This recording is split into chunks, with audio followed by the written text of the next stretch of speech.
I remember the first book I attempted to write. I was 13. My parents gifted me a laptop and I typed away. I wrote for days, sharing the secrets of my characters and making them come alive. Then my laptop crashed and I lost the story forever. It was like my characters never existed. Their stories never made public. From that young age, I knew two things. I was born to be a storyteller and I wanted my stories to be told. Whenever I wrote, I healed. One story I've shared is my story of being an American-born woman who underwent female genital cutting, FGC, in India when I was 7 years old.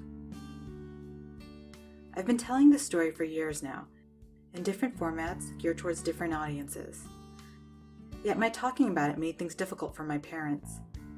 How could I have known that their fellow community members would ask them, "Why does your daughter feel the need to air dirty laundry in public?"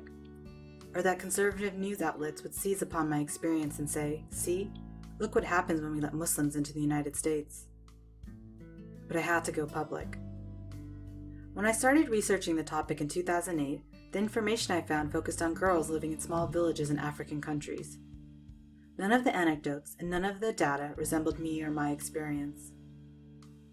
I wondered how cutting could have continued for centuries in my culture, in so many cultures not mentioned in the research. My mother had done it to me because she believed it was for the best. It was celebrated, cherished in Bora community. At the time it happened to me, there was no federal law in the US preventing female genital cutting. Today, I help women tell their own stories of FGC. Some have spoken of the pain, hurt, chaos. No stories are identical. Whether they've shared their stories publicly, their names listed or anonymously, I have found that as it was for me, it is true for them. They are healing and helping others find the strength to share their own experiences with cutting.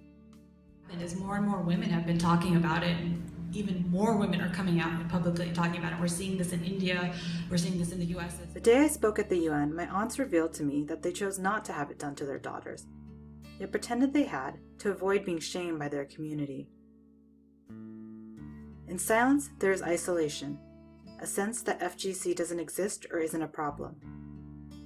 Storytelling shatters that silence.